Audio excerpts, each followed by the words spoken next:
जल है तो कल है को लेकर के आज उपस्थित है।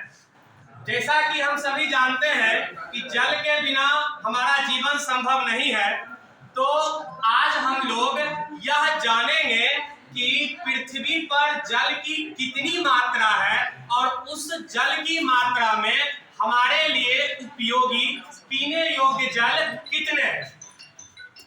पृथ्वी पर मृदु जल की मात्रा के बारे में भी हम सभी आज सोचने का काम करेंगे।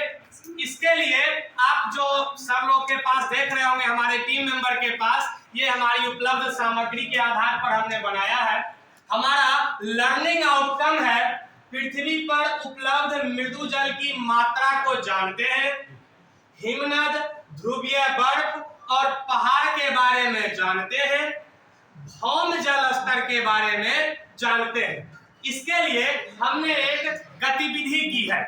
अब उस गतिविधि के आधार पर मैं आप लोगों के समक्ष प्रस्तुत कर रहा हूं। तो जल की कुल मात्रा कौन हो?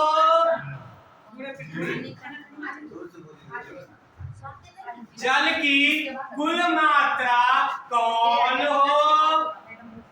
सर है जो दिखा रहे हैं कि पूरे पृथ्वी पर उपलब्ध जल की मात्रा यदि 20 लीटर हो माना गया है तो हमारे लिए कितना है।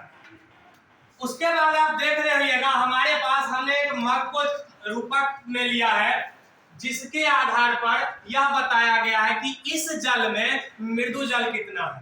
तो मृदु जल की मात्रा में कौन हो?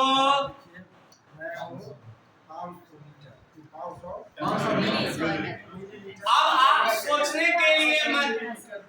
के लिए ये अपने आप में जोड़ डालिए कि यदि कुल जल 20 लीटर है तो मृदु जल जिसे हम पी सकते हैं वो मात्र मेरा 500 ml है। अब आप मेरे चित्र में देख रहे होंगे एक गिलास का रूपक है।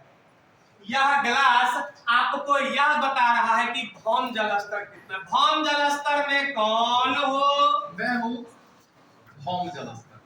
बहुत अच्छा, ताली बजाइए सर के लिए। कितनी मात्रा में भौम जल स्तर है? 150 ml। यह पृथ्वी के नीचे का जल है। लेकिन यही समाप्त नहीं होता है। आप देखे होइएगा एक चम्मच के रूपक मैंने लिया है। कौन हो? यह झील एवं नदियों का जल है, जिसे हम वस्तुतः उपयोग में बहुत कम ही ला पाते हैं।